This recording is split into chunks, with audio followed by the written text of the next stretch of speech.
In 1934, Detroit was churning out motorized sheds, boxy, chrome-laden bricks designed for ego, not physics. Then, Chrysler dropped the airflow. By consulting Orville Wright and using a wind tunnel, they built a machine that actually obeyed the laws of nature. It was a high-speed middle finger to every bloated land yacht on the road. Today, we're tearing down the airflow, the masterpiece that was too smart to survive. The brilliance of the airflow didn't come from a marketing boardroom. It came from an engineering obsession with deleting everything that made old cars inefficient. Back then, every car was a body-on-frame setup, essentially a heavy, flexible metal cage bolted to a separate steel ladder frame. It was agricultural, it was unnecessarily heavy, and it flexed like a wet noodle every time you hit a pothole. Chrysler's three musketeers, Carl Breer, Fred Zeter, and Owen Skelton, looked at this mess and decided it was garbage. They pioneered true unit body construction, fusing the frame and body into one rigid, lightweight steel shell. While their competitors were still playing around with wood-frame doors and heavy steel chassis that required a V8 just to get out of its own way. Chrysler was building a machine that prioritized structural integrity through geometry, not through sheer, brute force mass. But the real magic, the stuff that made the competition sweat, was in the weight distribution. In 1934, your typical luxury sedan was basically a teeter-totter, the engine was tucked behind the front axle, and you were stuck sitting over the rear wheels, vibrating along with the road. It was a miserable, jarring experience. Chrysler flipped the script. They shoved the engine forward over the front axle and pushed the passenger cabin 20 inches forward, putting you right in the middle of the wheelbase. The result was a nearly perfect 50-50 weight distribution that defied the laws of every land yacht on the road. The handling wasn't just better, it was a revelation. It didn't just drive, it flowed. Chrysler wasn't just building a car, they were building a weapon against the status quo, proving that if you respected physics, you didn't need a massive fuel-chugging engine to achieve performance. They were essentially teaching the giants of Detroit that their massive cars were nothing more than poorly balanced, inefficient iron bricks, and the giants absolutely hated them for it.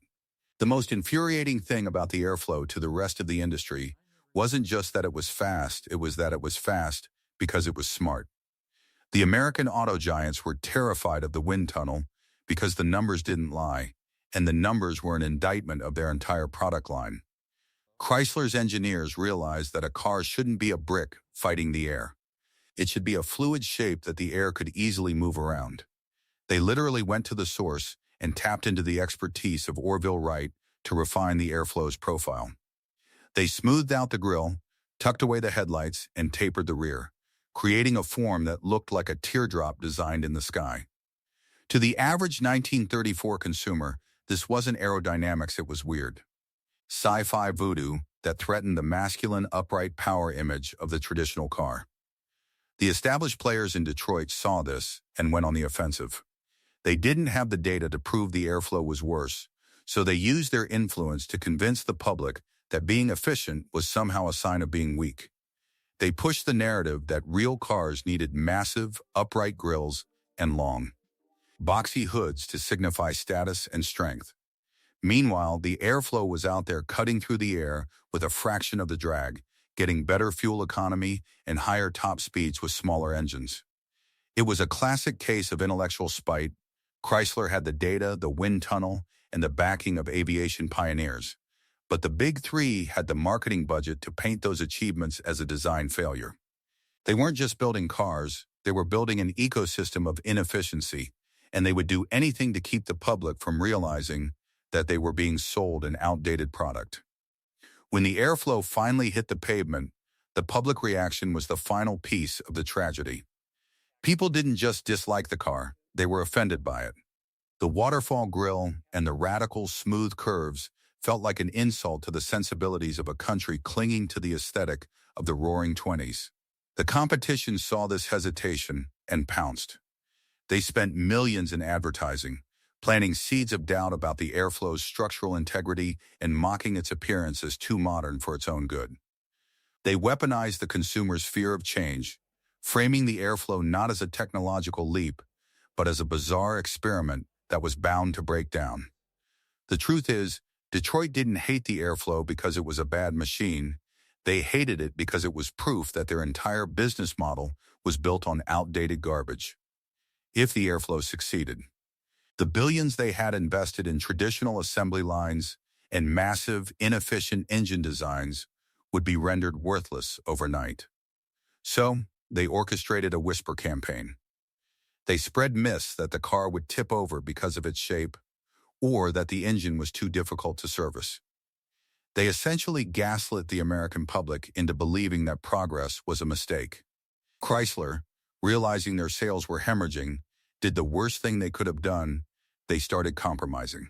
They took their aerodynamic masterpiece and began slapping on clunky, old-school grills and tacking on fake trunks just to make it look like the normal cars people were comfortable buying.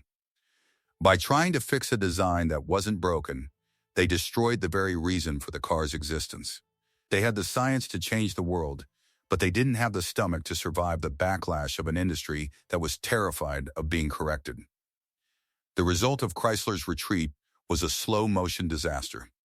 By trying to appease the critics and normalize the airflow's appearance, they ended up with a confused, watered-down mess that satisfied absolutely no one. The buyers who wanted a traditional car still found the airflow too weird, and the forward-thinking enthusiasts who had initially championed the design were alienated by the clunky, tacked-on revisions. Chrysler had essentially sabotaged their own genius in a desperate, last-ditch effort to stop the bleeding. Sales didn't just stall, they cratered. It was the too smart for its own good syndrome in its most concentrated form. The company had spent an absolute fortune on development, wind tunnel testing, and revolutionary manufacturing tooling, only to have the market reject the product because it dared to look different. The executives at the Big Three must have been laughing all the way to the bank. They had successfully weaponized the public's stubbornness to protect their own archaic manufacturing empires. Chrysler's loss was their gain, reinforcing the toxic lesson that in the American automotive market, it is far more profitable to be predictably mediocre than to be intelligently innovative. By 1937, the airflow was dead, quietly pulled from the lineup like an embarrassing mistake. It wasn't the failure of the car's engineering that killed it. It was the failure of the market to handle the truth. Chrysler learned the hardest lesson in business.